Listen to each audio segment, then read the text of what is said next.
Bismillahirrahmanirrahim. Assalamualaikum warahmatullahi wabarakatuh. Alhamdulillahillazi arsala rasul bil huda wa dinil haq liyuzhirahu 'ala dini walau karihal musyrikun. Asyhadu alla ilaha illallah wa asyhadu anna Muhammadan abduhu wa rasuluh la nabiyya ba'd. Puji beserta syukur sama-sama kita ucapkan kehadirat Allah Subhanahu wa taala yang tak pernah haus-hausnya kita, yang tak pernah habis-habisnya kita mengucapkan syukur kepada Allah Subhanahu wa taala karena limpahan rahmat nikmat yang kita rasakan cukup banyak dari Allah. Namun kita saja yang selalu mengabaikan dari nikmat Allah yang telah diberikan kepada kita semua. Kita lihat contoh pada kesempatan ini kita sudah dapat berbicara. Saya sendiri sudah dapat berbicara. Kalau tidak nikmat Allah yang diberikan oleh Allah kepada saya untuk saya bisa berbicara, saya tidak akan bisa mampu berbicara dengan baik. Kalau seandainya lidah saya sakit, berarti saya tidak akan sempurna untuk berbicara. Ini nikmat Allah yang sangat besar yang kita rasakan. Satu. Yang kedua, contoh nikmat mata. Kalau mata kita diberi sakit oleh Allah, contoh saja masuk pasir mungkin mata kita, atau masuk lalap mata kita tidak akan sempurna untuk melihat. Kita akan kesakitan daripada mata kita untuk melihat. Yang ketiga, misalnya telinga kita. Kalau telinga kita sakit, kita juga tidak akan sempurna mendengar dari omongan, dari cerita-cerita yang diceritakan oleh siapapun juga. Itu nikmat telinga yang kita rasakan, bisa kita mendengar. Contoh dekat lagi, ini kita bawa ke anggota tubuh kita. Kaki kita saja sakit, misalnya tertusuk oleh duri atau misalnya tertusuk oleh paku. Kalau selagi kita merasakan sakit, tidak akan sempurna kita bekerja. Tapi namun demikian, semuanya itu adalah rahmat Allah dan nikmat Allah. Walaupun kita sakit juga merupakan nikmat dari Allah. Kenapa saya katakan demikian? Karena ketika kita sakit, kita selalu juga mengucapkan alhamdulillah, karena sakitnya kaki kita tadi, sakitnya mata kita tadi, ini apa yang harus kita cerminkan kepada diri kita untuk kita berbaik. Semuanya kita syukuri, tapi segala sesuatu itu kita hadapi dengan baik, dengan ikhlas. Mudah-mudahan Allah akan melipat gandakan dari apa yang kita rasakan, dari apa yang telah diberi oleh Allah, dan kita selalu bersyukur baik kita sehat maupun kita sakit. Alhamdulillah yang selalu kita ucapkan. Banyak-banyak kita mengucapkan alhamdulillah rabbil alamin. Rahmat Allah yang tidak akan putus-putusnya buat kita semua. Dan salawat beriring salam juga tak lupanya sama kita berikan, sama kita hadiahkan kepada cucu pimpinan umat yang membawa kita ke jalan yang benar, membawa kita ke jalan yang lurus, sehingga Nabi Muhammad SAW sebagai Nabi Allah yang selalu kita dambakan, yang selalu kita minta nanti syafaatnya kepada beliau di akhir yaumul hisab nanti. Oleh karena itu, jangan sampai kita melecehkan dari Nabi Muhammad SAW. Allahumma sholli ala sayyidina Muhammad wa ala ali sayyidina Muhammad. Kalau tidak ada beliau, berarti kita belum tahu kita akan kemana. Tapi alhamdulillah dengan izin Allah, Nabi Muhammad, kalau saat sekarang kita banyak mendengar bahwa Nabi Muhammad itu adalah dicaci, dihina oleh umat lain. Oleh karena itu kita sama-sama menjaga dari kejadian-kejadian yang dilontarkan dan dilakukan oleh orang-orang yang tidak mengetahui keberadaan dari Nabi Muhammad SAW. Allahumma sholli ala sayyidina Muhammad wa ala ali sayyidina Muhammad. Baiklah, pada kesempatan ini saya akan membawa judul ceramah saya, yaitu adalah keajaiban di hari Jumat. Ini tema yang saya ambil untuk kesempatan ini, di mana Allah telah memberikan kepada umatnya hari-hari yang Dia beri yang teristimewa. Kalau orang Nasrani, kaum Nasrani, yaitu hari istimewanya adalah hari Minggu. Kalau kaum Yahudi itu hari istimewanya adalah hari Sabtu. Tetapi kita umat Islam yang didambakan oleh Allah, yang diberikan kepada kita hari yang istimewa adalah hari Jumat, di mana pada hari Jumat ini semua, pertama, kalau kita mendengar cerita, kita membaca bahwa Nabi Adam itu diturunkan pada hari Jumat ke bumi, dan Nabi Adam dimatikan atau diwafatkan pada hari Jumat juga oleh Allah. Dan juga kalau kita membaca lagi, mendengar lagi bahwa akan terjadi hari kiamat itu pada hari Jumat. Jadi hari Jumat itu adalah hari istimewa bagi kaum muslimin dan muslimat, para rahmatan Allah.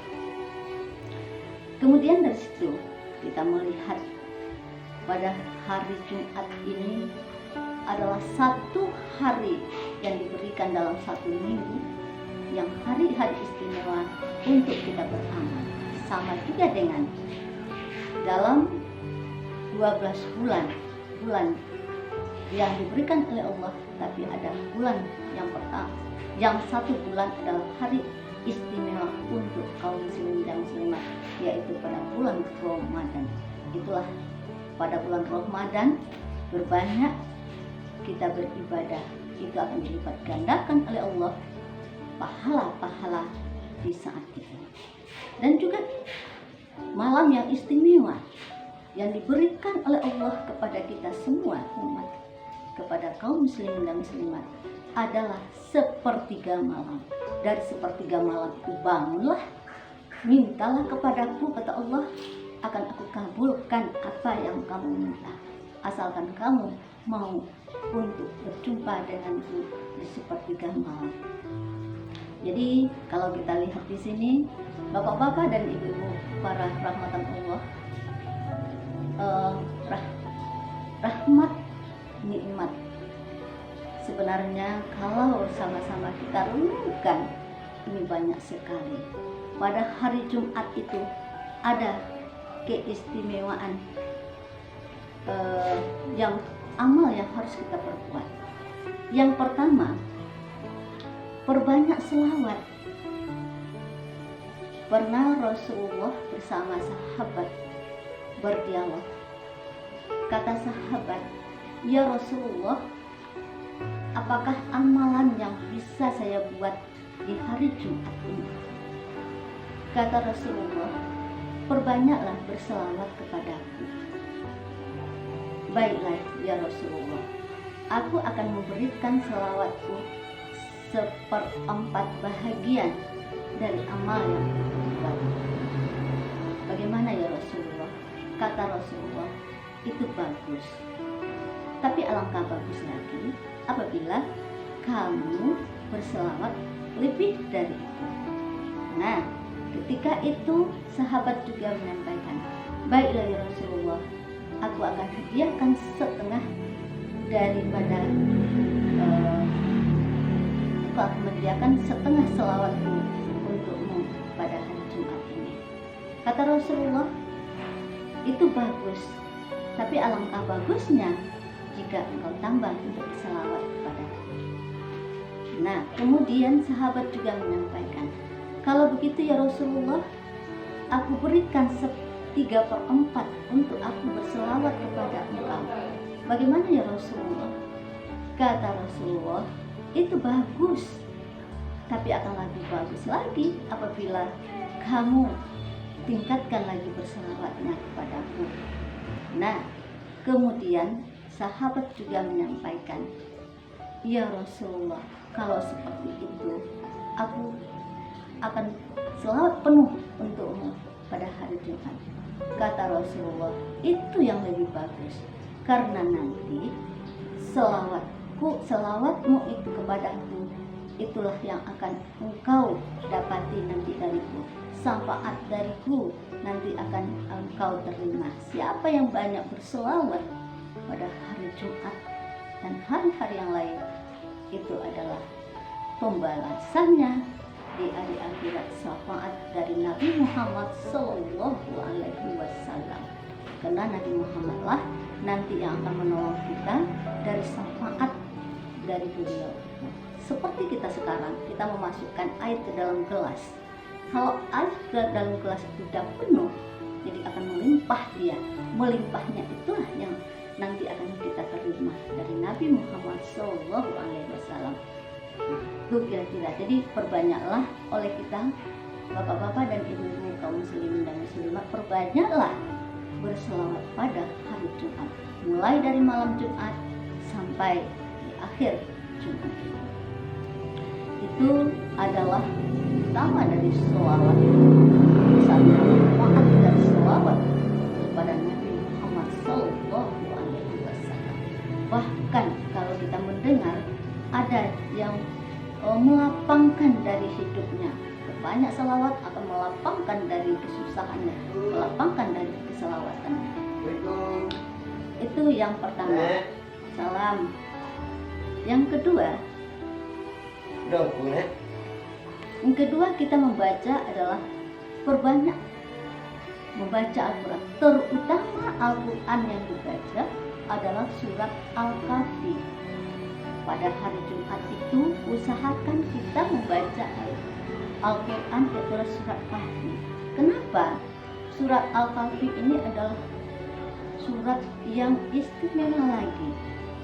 Bahkan kalau kita lagi membaca dan melihat, mendengar bahwa surat Al-Kahfi yang dibacakan hari Jumat kita membacakan, kemudian Jumat yang akan datang itu selama 1 minggu kita akan dilindungi oleh Allah dari segala dosa.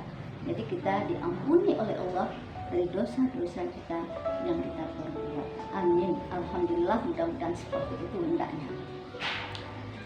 Kemudian kemarin kita sama-sama mendengar bahwa terjadinya corona ini, ada ulama-ulama yang menyampaikan akan turun dajjal, akan terjadi penyimpangan agama. Oleh karena itu perbanyaklah membaca surah Al-Kahfi. Jadi oleh karena itu surah Al-Kahfi ini besar sekali manfaatnya, besar sekali limpahan rahmat dari Allah itu kalau kita membaca dari surah Al-Kahfi itu, ya.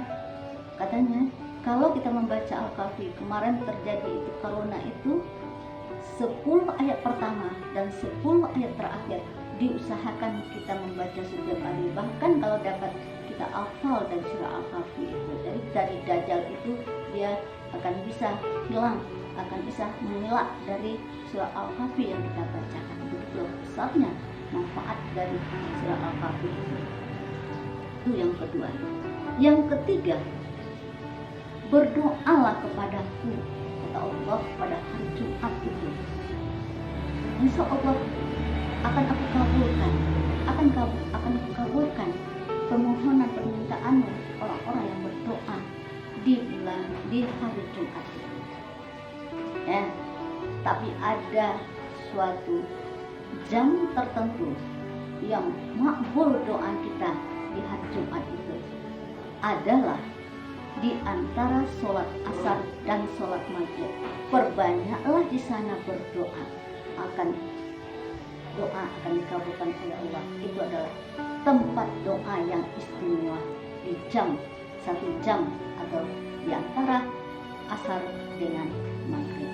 Itulah doa yang mustajab ya. Kalau kita baca-baca atau kita dengar doa yang mustajab di saat itu pada hari Jumat, sama dengan sepertiga malam.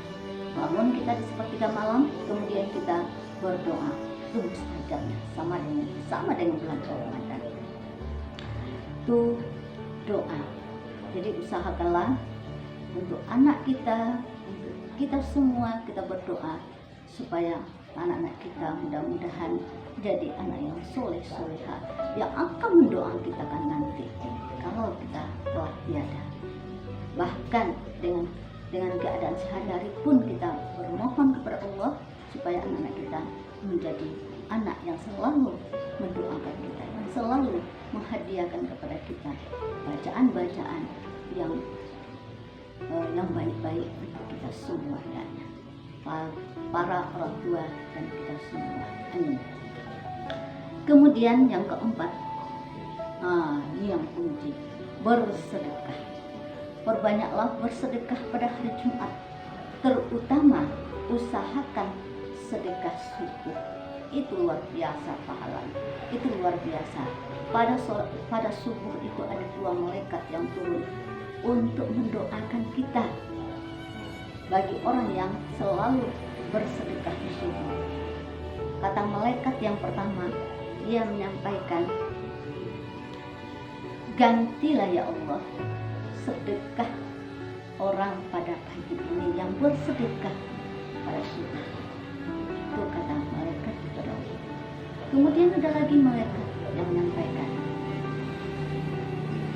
tolong dihilangkan rezeki orang yang tidak mau bersedekah pagi hari, jika dia mampu untuk bersedekah. Itu takutnya kita, kalau kita sama-sama mendengar dan membaca, kita akan takut semua nikmat Tuhan itu yang diberikan kepada kita tidak bisa mempergunakan. Kita akan takut mendengar dan merasakan nanti dari nikmat-nikmat Allah yang diberikan kepada kita semua itu. Jadi perbanyaklah kita bersedekah. Ada suatu cerita ini adalah kisah nyata ya, yang saya petik dari cerita itu. Ada seorang tukang beca. Tukang beca ini dia selalu pada hari Jumat ini diuntukkan untuk bersedekah. Pada suatu saat ada orang kaya yang meminta untuk mengantarkan dia ke rumah. Jadi tukang beca ini mengayuhlah dari becanya, berjalan ya, mengayuh becanya sampailah ke rumah orang kaya tadi. Ternyata di saat itu si orang kaya memberikan uang kepada orang tukang beca tadi. Apa jawaban dari tukang beca? Dia menyatakan, maaf Pak, saya tidak akan menerima uang Bapak karena saya pada hari Jumat ini adalah khusus untuk bersedekah. Jadi titik peluh saya sedekahkan. Jadi untuk hari ini khusus hari Jumat saya tidak akan mengambil uang dari siapapun. Oleh karena itu bawa uang Bapak kembali. Jadi orang kaya tadi tercenganglah dia. Begitu dalam pikirannya tentu berpikir, orang miskin bisa bersedekah, kenapa kita tidak bisa bersedekah? Kemudian 3 minggu yang belakang lagi, kemudian 3 minggu lagi, dia ketemu lagi tukang beca. Dia minta antar lagi. Dia minta orang kaya ini minta diantarkan lebih jauh daripada yang pertama. Nah, tukang beca tetap dia mengayuh sepeda becanya. Setelah sampai di tujuan, orang kaya tadi juga memberikan uang kepada orang tukang beca. Tapi namun orang yang membawa beca tadi juga tidak mau untuk menerima dari uang yang diberikan oleh orang kaya tadi. Jadi semakin bergejolak dari hati dan pikiran orang kaya ini. Orang miskin, orang tukang beca bisa bersedekah, kenapa kita tidak bisa bersedekah? Jadi sengaja dipuji oleh orang kaya tadi, si tukang beca. ternyata memang hari-hari Jumat itu adalah hari untuk sedekah bagi beliau. Akhirnya orang kaya tadi menelusuri dari rumah tukang beca. Ternyata dia bertemu, apa yang ditemukan? Rumahnya sangat sederhana. Kemudian istrinya sedang berdoa, dia temui oleh orang kaya tadi. Dari situ langsung orang si kaya tadi menyampaikan untuk membawa dia ke rumahnya dan untuk memberi dia suatu imbalan, yaitu untuk ke tanah suci. Nah, itulah kalau kita ikhlas, kalau kita mau, tidak ada yang sulit bagi Allah. Hanya kita yang bisa, mampu tidak kita melakukan, bisa tidak kita melakukan. Oleh karena itu, banyak-banyaklah kita bersedekah kepada siapapun juga. Walaupun sepotong roti pada hari Jumat ini, usahakan kita bersedekah. Ya, itu dari 4 keutamaan dari yang besar pada hari Jumat. Banyak lagi. Bagi pergi hari Jumat ini adalah dari 1 minggu itu, kalau sholat zuhur sama sholat asar itu tidak terdengar bacaan yang keras. Tapi pada hari Jumat itu keistimewaannya. Pada hari Jumat kita mendengar suara imam dengan keras dan memberikan santapan rohani pada hari Jumat sebagai khotbah untuk umat Islam. Nah, oleh karena itu sama-sama kita merenungkan. Nah, ada ayat yang mengatakan pada surat Al-Baqarah ayat 3 yang berbunyi, Bismillahirrahmanirrahim. Allazina yu'minuna bil ghaibi wa yuqimuna sholata wa mimma razaqnahum yunfiqun. Nah, dijelaskan oleh Allah. Kata Allah di situ, yaitu mereka yang beriman kepada yang gaib. Nah, kita nggak tahu sedekah kita apakah sampai atau tidak, kita nggak tahu ya. Itulah gaib tadi, ya. Kita nggak tahu, ya. Yang kita tahu kan itu nanti akan kita terima. Tapi kita nggak tahu, ya. Yang jelas kita harus berbuat. Yang kedua, kemudian melaksanakan sholat. Usahakan jangan tinggal sholat kita. Kalau dapat, sholat kita di awal waktu. Bahkan selalulah berjemaah. Kalau berjemaah itu luar biasa pahala yang diberikan oleh Allah kepada kita. Namun kita tidak merasakan, kita tidak mendengar, ya, tidak melihat dari apa yang telah diberikan oleh Allah kepada kita. Ya, kita tidak mendengar, ya. Jadi kalau kita merasakan bahwa sholat itu adalah nanti kebutuhan kita, tanggung jawab kita. Kalau sunat-sunat ya penambah, tapi kalau sholat itu baru dihisab amal ibadah kita. Kalau sholat kita itu bagus amal ibadah yang lain. Nah, jadi oleh karena itu sholat kita utamakan, jangan sampai tinggal sholat. Dan menginfakkan sebagian rezeki. Nah, jadi rezeki yang diberikan oleh Allah, berikanlah kepada siapa yang kita mau. Kalau dapat sholat subuh, kita bisa berinfak. Makanya sekarang orang berkejar-kejar. Kalau kita melihat sekarang orang berkejar untuk berinfak subuh, pada hari Jumat itu ada makanan yang diberikan kepada jemaah, ada apa, itulah infak yang luar biasa.